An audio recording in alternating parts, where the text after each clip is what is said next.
everyone, I'm Brendan. I'm Sam. And welcome to Our Life in Horror. And we went and saw 28 Years Later.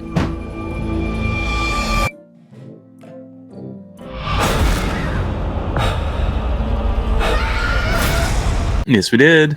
We went with some friends. Yeah, there's 8 of us. Yeah. Some of them are horror fans, some of them are not. There's one. Yeah. One horror fan. One the rest of them fan. just went to go see Aaron Taylor Johnson. Fair. The rest of the women went to go see Aaron Taylor Johnson. Yeah. The boyfriends went there to go see zombies. Yeah.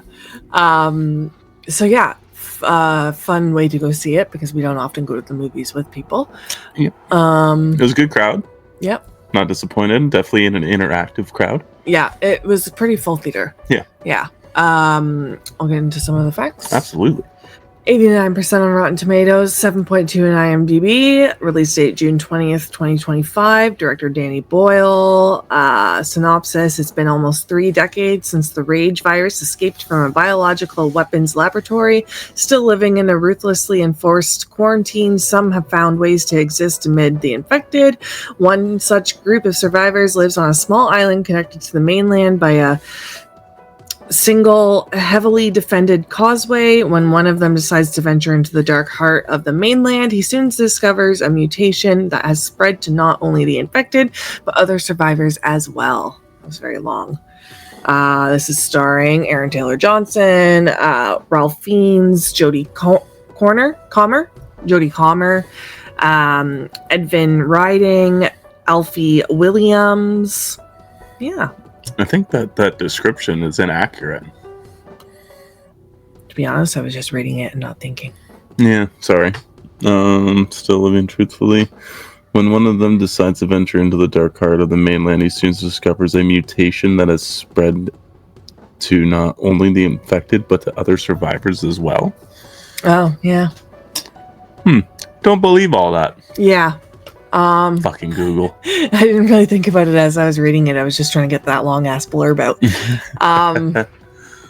Anyway, spoiler-free thoughts. I like this movie. Yeah. I had a good time with it. I liked it more than I liked 28 Weeks Later. Okay. I don't even remember now what I rated 28 Weeks Later. Shit. I think I gave it like a 1.5. I hated that movie. Yeah, you definitely rated it really low. I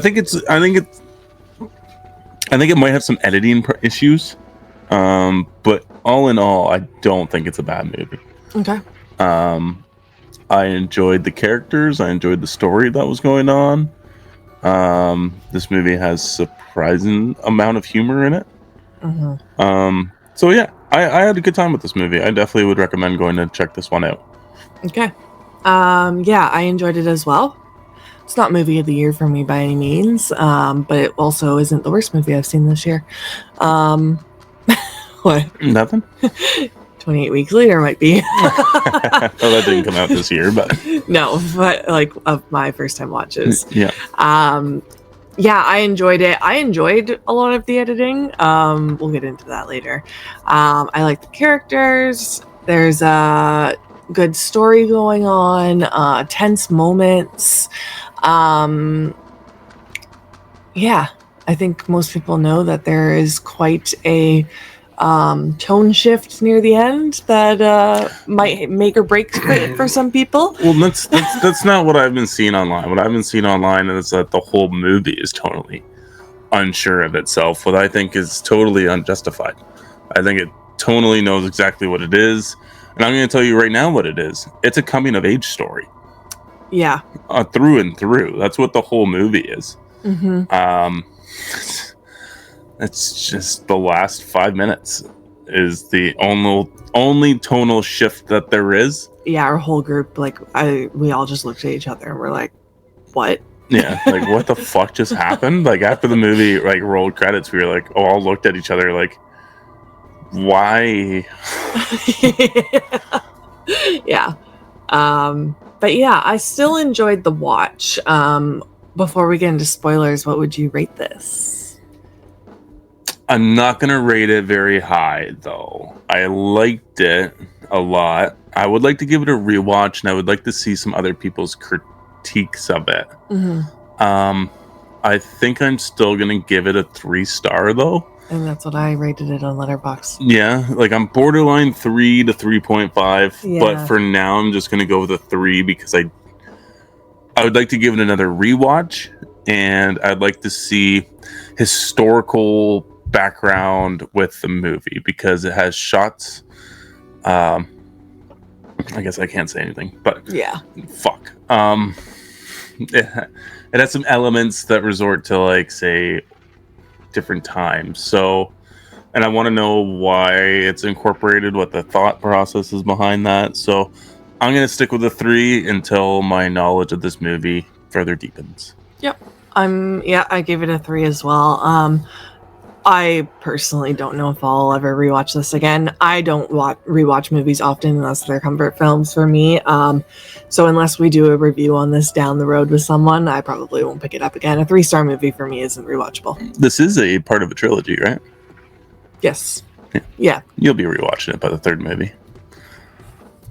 Oh, for a live or something? Yeah, for like that's fair. Even like a recap or something like that. Because we did it with Halloween too. I probably wouldn't sit down and rewatch this for a recap. No? Okay. No. But maybe parts of it. I'll explain that after. Oh. But yeah, if we were to sit down and do like a review again, then yeah. Okay. Yeah, we'll get into spoilers though. Spoilers, people. You've been warned. This movie is currently still in theaters, so absolutely go and check out this independent British horror film. Yeah. So yeah, we've got our opening with the Teletubbies. Yes. That is in the trailer. I knew there was going to be a day one sequence, Uh-huh. and I'm happy that there was one. Yeah. Because we never truly got that in any of the other films. A day one instance of like the first time it's happening. Mm-hmm. We did get it in 28 weeks later, where there was like this pseudo 2.0 release. I do understand where people are coming from, where they say the whole movie doesn't know what it is, kind of thing. Like you did nail it saying it's a coming of age story, like the whole thing, but like the beginning starts off like scarier, and then it goes into like this village or this island, I guess, of people, and then it goes into like some tense moments, but then there's like this big sequence of like comedy. I don't know how to explain it. Like I feel like a lot of the humor came when they met that Eric is his name? Oh, yeah. Eric, the Swedish guy? Yeah, and then it became like, I don't know how to explain it. I guess I just understand where people are coming from. Well, they don't know the world, right? Like, you have somebody that's been raised on this island this whole time. So basically, this island's been cut off from the rest of civilization because that's the only way to contain the virus. Mm-hmm. And so they don't have internet. They don't have nothing like that. And the kid doesn't even know what a phone is. Yeah, and Eric is a soldier from Sweden whose patrol boat crashed, so they came ashore. And now nobody's coming to pick them up, but he's like I would be down for Uber Eats right now, like he's like trying to play on his phone, and he's like, why is your mom acting like this? Is this like normal here? Because like nobody's been on the island since the outbreak, so nobody knows how either of these civilizations have been surviving in the last 28 years. The picture of his girlfriend was so funny. Yeah, what's wrong with your face? Oh my god. Yeah, but I think that just adds some levity, right? Because I think if you were to keep this movie serious throughout the whole thing, it's a sad story. It is a sad story. Yeah, with his mom. Yeah. I think this movie also nicely answers questions without fully telling you the answer to a lot of questions, because I did have some serious thoughts about how this rage virus was going to survive for 28 years, because in the other films they die after 5 weeks of starvation because they run out of food. In this one, it is answered, but not by showing or telling, but by showing that they eat the wildlife. That's how they survive. And as we know, this disease isn't transferable to other species. It's just within the humans. So Yeah, that's how they survived. Because that was my biggest question. Because I'm like, how's this virus been going on for 25 years? Like, there's no way that they would be able to sustain the population growth with the rapid speed of this virus. Mm-hmm. So, Yeah. Kind of wish the opening might have been a little gorier there, but that's okay. I also, too, I wished it was longer, and I kind of thought that the priest was a little much. Yeah, I agree. Yeah, he was definitely trying to chew up that scenery pretty good. Yeah. I liked it. I still laughed. Like, I didn't laugh, but I was like, okay, like, you're playing it pretty close to the line there, buddy. Yeah. Yeah. And I wish there was actually more of it, you know, like we got some more understanding of why the priest decided to make his decision there. Mm-hmm. But we also get some elements from 28 Weeks Later also survives in this movie. What's that? Because I think Dawn was the first alpha. Okay. And then we have this hierarchy that's been created over the years, and it almost seems like there could be like different tribes of these infected.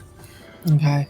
Yeah, but I think Dawn was an alpha, and that's why he seemed a little smarter than the rest of them, because that was a piercing question that I had in my head the whole time. Okay. What were the editing choices you didn't like? The random shots of like the blurred red night vision shots of infected eating stuff. Okay. Like I didn't mind it, but I was like, okay, like are these like are they like close by? Like what's going on here? I forgot about that till you brought it up. Yeah. Yeah. I didn't mind it. Like it was jarring. Yeah. Yeah. Oh, some of the other like editing things too were like the old shots of like say, you know, England in medieval times going to war, shooting bows and arrows, and then they also had the sequences like I'm gonna assume it was during World War I, World War II. Okay. So those are the elements that I think hold significance in the storytelling. It's just not really too sure. Okay. Maybe it's just how England's prepared and survived through countless encounters with its war, infection, disease, everything like that. So it shows that they're tough and they know how to do it. Okay. Not too sure. It could also show like, yeah, we're living in wartime right now, and wartime has been like this throughout.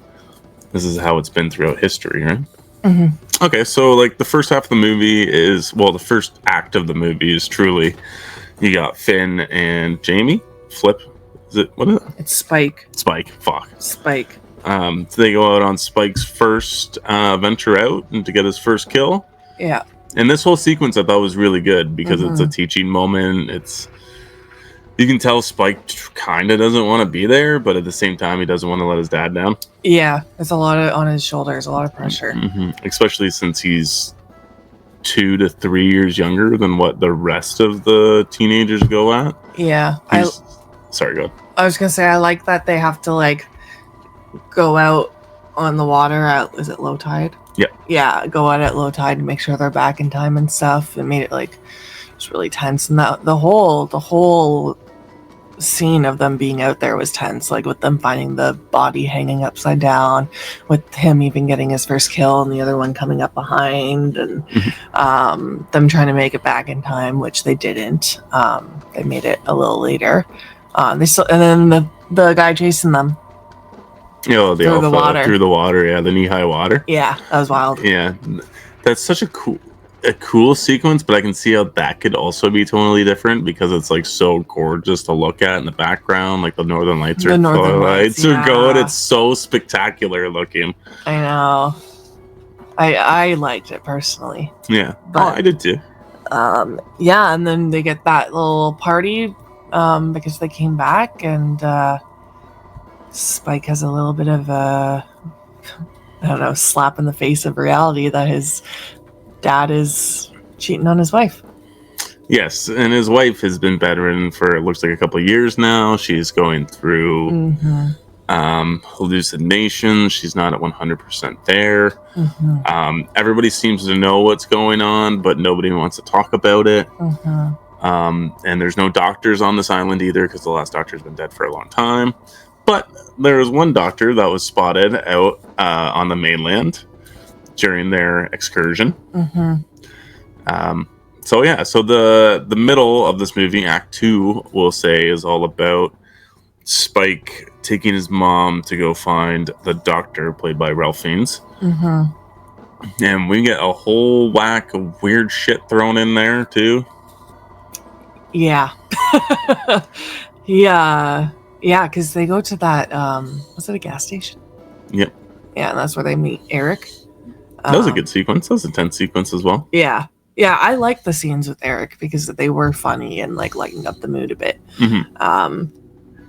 And yeah, did you think she had cancer? Was that your first thought? No, I had no idea what was going on. Okay, I was almost going the route of like, I guess because like dementia is going on in my family a little bit. I was almost thinking maybe it's early onset dementia. Yeah, because sometimes people get it real early, right? So I was like, ooh, what if that's what it is? That thought crossed my mind. Yeah. Because yeah, it can happen.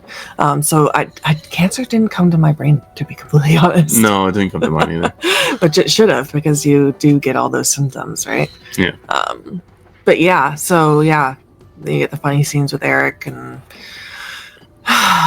they go to the doctor. Well, let's talk about one thing that we witnessed that... Oh, the wiener? No, there's lots of wiener. For a 14A movie, there's graphic nudity. Lots of wiener. And all the wieners were prosthetics, I'm pretty sure. Oh, yeah? I'm pretty sure I saw online. Oh, okay. Yeah. A lot of fake wiener. A lot of fake wiener. But there's a sequence, too, with the infected that has never been seen before. But they're fucking. Oh, the baby. The baby. The baby. Yep. Because you get to witness an infected give birth. Yeah. It's wild that the mom like just went up and like held her hand and everything. Yeah, and they seem to have some sort of understanding. Yeah. I guess that's kind of like a nature thing too, right? Like it almost does seem like this rage virus is slowly evolving. Well, I guess almost rapidly evolving. Like they're not even like dressed. They're like natives anymore, right? Like the way they go out and catch worms, they try to catch fish and eat them, birds, animals. They've like totally referred to like caveman status almost. So I'm curious if the next movie is gonna maybe further the evolutionary step. It's wild that the baby wasn't infected. I thought for sure it was going to. I think there might be like a future carrier. Okay. I think that might how it play into the next one. Maybe they go back and the village is all like damned. Okay. And there is this baby still chilling. Okay. Well, I guess the baby would get ripped out, but yeah. Yeah.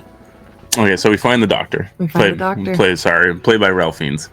And he is fantastic. I love him so much. He is such a great actor. His character wasn't what I thought it was going to be. You thought he was going to be crazy? Yeah. Like crazy? No? Yeah, because the story you hear, right? With all the bodies and stuff. Yeah, it's almost like a Joan George book by its cover either, right? Because he's totally sane. Makes some interesting choices, but totally sane and level-headed. Yeah. I saw people online talking about the bone, pyramid thing. And people are like, I thought this part was going to scare me, not make me cry. Yeah, that's just very true. Yeah, it's very deceiving. Yeah. Yeah, they bring Eric's head with them, I think. Yep. Yeah, and he diagnoses the mom. Yep. And she makes the decision to take her life. Yeah. Well, like he says, I'm not sure, I'm going to paraphrase this, but he's like, there are many ways to die. Some are better than others. Yeah, so, this is obviously not going to be a good one. Yeah, so like she can either choose to die slowly and in pain and crazy, or she can go peacefully tonight and have one last good memory with her son. And that's the choice she decides to make. Yep. I thought he definitely cooked down the body pretty fucking fast. Yeah. And I was like, damn, he's just handing her like a skull right away. Here's your mom. Yeah. But then Spike gets to pick a spot on the totem so that she'll be remembered. And she can watch the sun rise and set every day. I guess it'd be sunrise, right? And that ends basically the second act. And then we move on to Spike. I guess it's actually the third act, probably. Yeah. Because Spike then takes his newfound baby and His baby. his baby, his rage-infected baby. Although they say it's not, but it's got to be in some way. Yeah, there's no way. Yeah. So they take him back to the encampment, their little island, and then he continues to venture off into the mainland. Yeah, I totally understand his anger with his father. I'm just shocked that he made that move at such a young age. It's a different time. Yeah. I mean, he's a man now. He knows how to kill. Yeah. And it's established too that there are different clans also on the mainland. Mm-hmm. Early on in the film, and these islanders think they're all crazy, which is leading up to the next point. Which would you like to describe this one? Oh my god, this just reminded me of like those. This is what I said it reminded me of. Everyone online is like saying different things, but the vampires in Twilight that come and jump and they're like, and it's just like so comedic. Yeah. And it just felt like a parody, but it was these people with blonde wigs and tracksuits. Yep. Which we get our character from the opening, Jimmy. Yep. Jimmy finally makes his appearance throughout the whole movie. I thought it was Aaron Taylor Johnson the whole time. Our whole group did. Our whole group thought it was him, but your sister did. The cross wasn't shown, so I guess it makes sense that it wasn't him. Yeah. But yeah, we get Jimmy, and some people are saying that someone said that like we should have known that was going to happen because it was foreshadowed in the beginning with the Teletubbies and blah blah blah. I'm like, what the fuck does this have to do anything with the Teletubbies? But apparently I don't even understand. I don't know. I'm so confused. That's what I said to them after the show. It was like that they dress like the Teletubbies because the Teletubbies are gods now. Yeah, apparently they're the focus of the next movie. Oh, okay. So that's what I saw online. Okay. I hope it's not quite tonally the same as what we get for the last 5 minutes of this movie, because it's very like parkour acrobatics. The music choice was insane. They've got bling on their fingers. Bling, they're like little pimps. Yeah, so wild. So I like how Haley described it. She's like the Robin Hood sequence in Shrek. All of a sudden, all the merry men pop up and start singing, and it's just not what you'd expect. Yeah. So yeah, I think that was the most tonally off thing about this entire movie was the last 5 minutes. I think the rest of it works. Yeah. I honestly don't have a single issue with the rest of the movie. Yeah, this was just very what the heck. Yeah. What the heck. And I think it was just to add some humor to what you just witnessed, right? Like, it's sad. Don't leave the theater sad because of the mom. Yeah, like, I don't know what type of humor Danny Boyle has, but, like, yeah, maybe he's like, you know what, we're going to have some fun with the last 5 minutes. Yeah. Because it could have just ended, like, you see Spike is cooking up a fish, and then a couple infected start chasing him, and it could have just ended with him getting stuck at the fence, and then or the rock wall, and then all of a sudden he kills one, and then you see a bunch of them coming. It just could have been ended like that, which would have been just as fine, but it would have made me mad because I would have been like, "What happened?" Yeah. Instead, we got. It almost feels like a dream sequence. This ending, like it almost seems like this didn't actually happen. Like it was just in his dream. Maybe, but I don't think. Sadly, I don't think it is. Yeah, I know the next movie is called The Bone Temple, so I don't know. Yeah, we'll see. Yeah, I am curious. I would like this movie to make a bunch of money, and I would like to see this trilogy come to fruition. Because I'm curious where it goes, and it's setting up a lot. So I hope we do get some resolution. Yeah, let us know what you thought of the ending and the movie as a whole, obviously, but. Yeah, that fucking ending. Yeah. Yeah, got anything else you want to add? No, I think that's it. Okay. Well, yeah, let us know what you thought of it. Where does it rank in the franchise so far for you? Yeah. I think this might be my favorite. Oh. Yeah, because I'm not a fan of Weeks. Everyone knows that. I just don't know about Days. I don't know. Days is first for me. Days is the OG. And I think it's the bleakest and probably the scariest one of them all. Yeah, Days might have it too for me, actually. I just watched Days for the first time last year, so that's why it's not like tied to it or anything. Yeah. Right. But yeah, thank you guys for watching. Yeah, absolutely, guys. And always remember, stay spooky.